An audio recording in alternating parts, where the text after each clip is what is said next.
సరే, అంబటి మురళీకృష్ణ చెప్పేవన్నీ అబద్ధాలే. ఆయనకు ఒక ముని శాపం ఉంది, నిజం చెప్తే తల 1000 చెక్కలు అవుతుందని శాపం ఉంది, అందుకే అబద్ధాలు చెప్తున్నారని చెప్పి మామిళ్ళపల్లి వచ్చి దూలిపల్లి నరేంద్ర అన్నాడు. అంటే మన నాయకుడు స్ఫూర్తితోటి మనం కొన్ని కాపీలు కూడా చేస్తాం.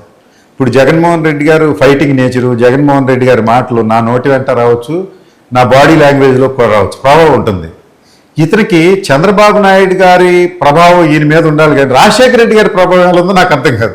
ఇదే విషయాన్ని రాజశేఖర రెడ్డి గారు అసెంబ్లీ సాక్షిగా చంద్రబాబు నాయుడుకి ఇలాంటి క్వాలిటీ ఉంది, నిజం చెప్తే ఒక్కలైపోతుందని వీరు చెప్పారు. మరో సందర్భంలో రోసీ గారు కూడా చెప్పారు. అది కాపీ కొట్టేసి కట్ అండ్ పేస్ట్ తీసుకొచ్చి అంబటి మురళికి ఉందని చెప్తాడు.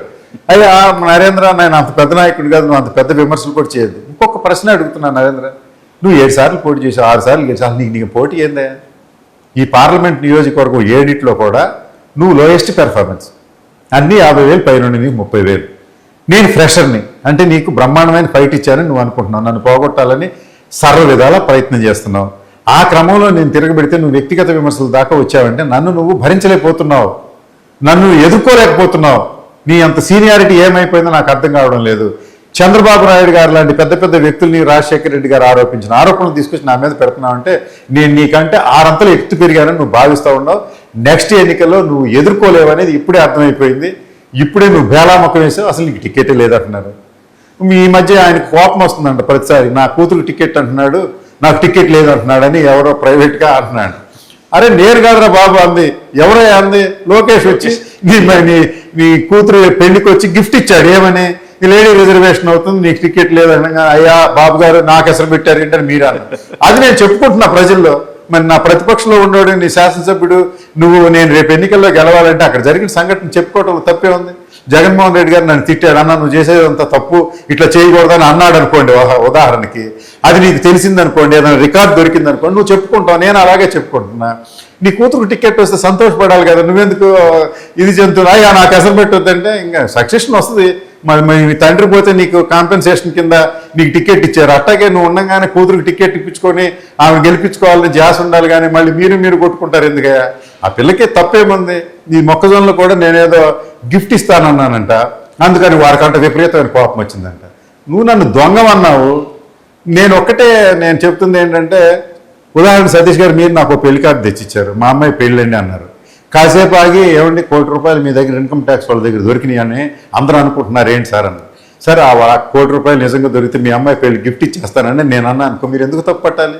ఆ మొక్కజొన్నలు నా అన్నావు నా కాదే అని నిరూపిస్తే నీకు ఇచ్చేస్తానా అన్న. దాన్ని లైటర్ వేలో తీసుకో. దీనికి ఏదో నువ్వు ఎగిరెగిరి ఉలిక్కి పడుతున్నావు అంట.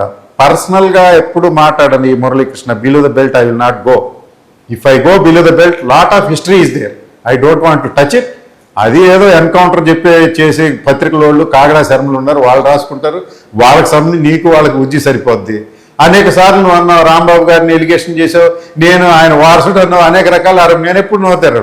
Because my serious issue Satish గారు, నాకు 60 ఏళ్ళ వయసు దాటిందండి. ఈ వయసుకి నేను రాజకీయంగా మోటివేట్ అయ్యాను. జగన్మోహన్ రెడ్డి గారు నాకు స్ఫూర్తి, వారితో నాకు చిరకాల పరిచయం ఉంది. ఇంజనీరింగ్ నేను కడపలో చదువుకునే రోజుల నుంచి వారు నాకు తెలుసు. వారి స్ఫూర్తితోటి రాజశేఖర రెడ్డి గారి సమయంలో రాంబాబు గారు పోటీ చేయనప్పుడు ఆయన మీ తమ్ముడిని పెట్టుకోమని రాంబాబు గారు అడిగినప్పటికీ నేను పోటీకి ఎప్పుడు ముందు రాలి. మొన్న నా అంతటి నేను వాలంటరీగా రావడానికి ప్రధానమైన కారణం జగన్మోహన్ రెడ్డి గారి స్ఫూర్తి. ఈ 60 సంవత్సరాల వయసులో నేను రాజకీయంగా రావడానికి ఇంకా 2 సార్లు పోటీ చేయొచ్చు. శాసనసభ్యుడు అంటే ఎలా ఉండాలో నిరూపించాలన్నదే. కిరాతక శాసనసభ్యుడికి మంచి శాసనసభ్యుడికి తేడా. 6 పర్యాయాలు నువ్వు గెలిచిన ఒక వ్యక్తివి నీ అభివృద్ధి కార్యక్రమాల గురించి చెప్పాల్సి వస్తే పుంకాలుగా చెప్పొచ్చు. అరే నీ ఇంటి ముందు ముస్లిం కాలనీ ఉంది, నీ ఇంటి ముందండి చింతలపూడిలో, ఐఎమ్ నాట్ ఎగ్జాగరేటింగ్ సతీష్ గారు, నీ ఇల్లు, దాని ముందు ఒక రోడ్డు, దాని పక్కన ముస్లిం కాలనీ. దానిలో ముస్లిం కాలనీలో సందుల్లో మహిళలు స్నానం చేస్తే వాళ్ళ నీరు బయటకు వస్తే డ్రైన్లు లేక, ఏది మురుగు కాలువండి, not internal drainage or something, గుంటలు తీసి దాంట్లో నీళ్లు నిలబడితే బిందెలతో ఎత్తుకుని వాళ్ళ భర్తలు తీసుకెళ్లి వేరే చోట పోసేస్తారు. నీ గ్రామం అయ్యా, 50 సంవత్సరాల నుంచి రాజకీయం చేస్తున్నాను. మీ నాయన పంచాయతీ సర్పంచ్ నుంచి ఆ గ్రామంలోకి వచ్చినోడు చింతలపూడిలో. నువ్వు ఎదురుగా ఉండే వాళ్ళతో కనికరం లేదు నీకు, ఆ ఓట్లు వేయలేదంటే ఇది చేయడంట. నీ అభివృద్ధి కార్యక్రమాలు కడిగొదిలి పెడతాను, ఇంక అవ్వలేదు. ఇది ఉద్యమాలు మీరు అన్నట్టు మొక్కజొన్నలు కాదు సతీష్ గారు, రాబోయే రోజులు అనేక ఉద్యమాలు లభిస్తాయి. What about Guntur channel? పోయిన సంవత్సరం నీకు 30,000 ఎకరాలు మునిగిపోయింది, ఈ సంవత్సరం ఇప్పుడు మట్టేసావా? లేదు. అట్లాంటి 396 కోట్ల రూపాయలంట అడ్మినిస్ట్రేటివ్ శాంక్షన్ ఇచ్చాడంట. ఈ రాష్ట్రంలో అడ్మినిస్ట్రేటివ్ శాంక్షన్ ఇచ్చిన 5 లక్షల కోట్లు ఉంటాయి. ఎన్ని టెండర్లుగా మారితే ఎన్ని ఎగ్జిక్యూట్ అవుతున్నాయి? అసలు పోలవరం ప్రాజెక్ట్ పరిస్థితి ఏంటి? Polavaram project administrative sanction tender అయిపోయింది, 2-3 ప్రభుత్వాలు మాని ఇంతవరకు కంప్లీట్ కాల. అదంతా కాకమ్మ కబుర్లు. కనీసం నువ్వు తోపుపోతున్నావు వేజండ్ల సుద్దపల్లిలో గ్రావెల్ క్వారీలు, అక్కడి నుంచి 1000 లారీలు తీసుకొచ్చి ఈ కట్ట మీద పోస్తే కనీసం ఈ గండ్లన్న పూడి ఈ సంవత్సరం వర్షాకాలం అన్నా కనీసం పొలాలు మొక్కోకుండా కాయకల్ప చికిత్స చేయమని నేను అడుగుతుంటే టెండర్ చూపెట్టి మనం చేస్తాం. దాని మీద కూడా ఒక ఉద్యమం చేయబోతుంది. అక్కడ దాకా ఎందుకు? మీరు ఇక్కడ నుంచి స్ట్రైట్గా చేబ్రోలు దాటింది కొమ్మమూరు బ్రిడ్జ్, బ్రిటిష్ కాలంలో కట్టినట్టు కొమ్మూరు బ్రిడ్జి. జగన్మోహన్ రెడ్డి గారు 43 కోట్ల రూపాయలు తన ప్రభుత్వంలో టెండర్ పిలిచి ఇస్తే గుంటలు తవ్వి కొంత వర్క్ జరిగితే ఈ 2 ఏళ్ళు ఏం జరగలేదు. ఆ కాంట్రాక్ట్ నువ్వు 5 కోట్ల రూపాయలు అడిగావు. 5 కోట్లు అడిగావు నేనంటే నాకో నోటీస్ ఇస్తాడు, సాక్షి వాళ్ళు ప్రసారం చేస్తే మీకో నోటీస్ ఇస్తాడు. ఈయన బ్రతుకంతా ఒక అడ్వకేట్ని పెట్టుకోవడం, నోటీసులు ఇవ్వడం. దీనికి భయపడే ప్రశ్న లేదు. ప్రజా జీవితంలోకి వెళ్ళిన తర్వాత కేసులు అవుతాయి, లాఠీ దెబ్బలు తగులుతాయి, ప్రాణాలు కూడా పోతాయని వెనక్కి వచ్చే ప్రశ్నే లేదు. ఆ కొమ్మూరు బ్రిడ్జ్ మీద ఒక ఉద్యమం చేయబోతుంది. ఇలాంటి అనేక నేను చెప్పుకుంటూ పోతే అనేక ఉన్నాయి. ఇది నిరంతర ప్రక్రియ. ఈరోజు మొక్కజొన్నలే కాదు, నువ్వు చేస్తున్న అన్నిటినీ, ఎందుకంటే because you are not a first timer. 6 పర్యాయాలు నువ్వు శాసనసభ్యుడిగా గెలిచావంటే నీకు మంచి చెడులు ఉన్నాయి. నాకు మంచి ఎక్కడ కనపడదు, అన్ని చెడులే కనపడుతున్నాయి. వాటి మీద పోరాటం చేయడం ద్వారా రాబోయే రోజుల్లో ఆ సమస్యలు ఈ అంబటి మురళీకృష్ణ పరిష్కరిస్తాడు, ప్రజలు జాగ్రత్తగా చూసుకుంటే నమ్మకం దొరకడం కోసం ఈ పోరాటాలు చేశాను. జగన్మోహన్ రెడ్డి గారు ఆ రోజు పేదల పక్షాన పోరాటం చేయబట్టే కదండి అన్ని సంక్షేమ కార్యక్రమాలు పెట్టింది. వారి జీవితానికి అది ఒక బాటగా తయారైంది ఆ పాదయాత్రలో చూసిన కష్టాలు. ఆ క్రమంలోనే పొన్నూరు నియోజకవర్గంలో జగన్మోహన్ రెడ్డి గారు ఏదైతే చేశారో ఆ కార్యక్రమాలకి ప్రతిరూపంగా మైక్రో లెవెల్లో పొన్నూరు నియోజకవర్గంలో కష్టపడి నేను అవసరమైతే పాదయాత్రలు కూడా చేసి రావాలని తప్పించి దీంట్లో ఏ మాత్రం లేదు. ఈ వయసులో అలాంటి నేరాలు ఘోరాలు కూడా. పొన్నూరులో నేను చేసిన అభివృద్ధి ఎవరూ చేయలేదు, కానీ అంబటి మురళీకృష్ణ కేవలం అబద్ధాలు చెప్పడమే పనిగా పెట్టుకొని ఇష్టం వచ్చినట్టు ఆరోపణలు చేస్తూ ఉన్నారు, అవినీతి ఆరోపణలు చేస్తూ ఉన్నారు.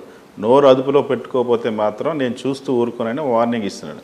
అదే నేను రాజకీయాల్లో మీరు ఇప్పుడు పోలీసులతో నెట్టించుకున్నాము, తోపించుకున్నాము, అరెస్ట్ చేసుకున్నాము, రేపు పోలీసులు కొట్టచ్చు, లేకుంటే కేసులు పెట్టచ్చు, ఆయన కోపం వస్తే బుల్లెట్ దించి చంపేయచ్చు. దేనికైనా రాజకీయాల్లోకి వచ్చి వెనక్కి వెళ్ళే ప్రశ్నే లేదు. ఒక్కొక్కటి వ్యక్తిత్వం ఒక్కొక్క రకంగా ఉంటుందండి. ఒక్కొక్కడు కెమెరా కోసం పనిచేసేవాడు ఉండొచ్చు రాజకీయాల్లో, ధూళిపాల నరేంద్ర లాంటి వాళ్ళు. ఒక్కొక్కడు ప్రజా సమస్యలు ఎలుగెత్తి చాటొచ్చు. అట్లా అనుకుంటే భారతదేశానికి స్వాతంత్రం లేదు. పొన్నూరు నియోజకవర్గంలో సార్ సతీష్ గారు ఇవన్నీ చరిత్రలు తిరగబడతాయండి. ఇంతకంటే పెద్ద పెద్ద నియంతలండి. పల్నాడులో ఒకప్పుడు పల్నాడు శాసించాడు ఒక అతను. 7 నియోజకవర్గాల్లో తాను చెప్పిన అభ్యర్థులకే టికెట్లు ఇచ్చారు, తాను చెప్పిన అభ్యర్థికే పార్లమెంట్కి ఇచ్చాడు. కానీ అంతిమ జీవితం చూశారు కదా మీరు. ఇలాంటి నియంతల అంతిమ చరిత్ర ప్రజా సమస్యలు ఎల్లేతి చాటడం ద్వారానే అతని రాజకీయ పతనం, అతని రాజకీయ జీవితం ముగుస్తుందని నేను నమ్ముతున్నాను. కనుక దీనిలో ఎట్టి పక్షంలో వెనక్కి వచ్చేది. జగన్మోహన్ రెడ్డి గారు అట్ట అనుకుంటే పాదయాత్ర కూడా చేయలేరు ఈ ప్రభుత్వంలో. జగన్మోహన్ రెడ్డి గారు ప్రాణాలకి తెగించి ప్రజల కోసం అనేక ఉద్యమాలు చేస్తూ ఉన్నాడు.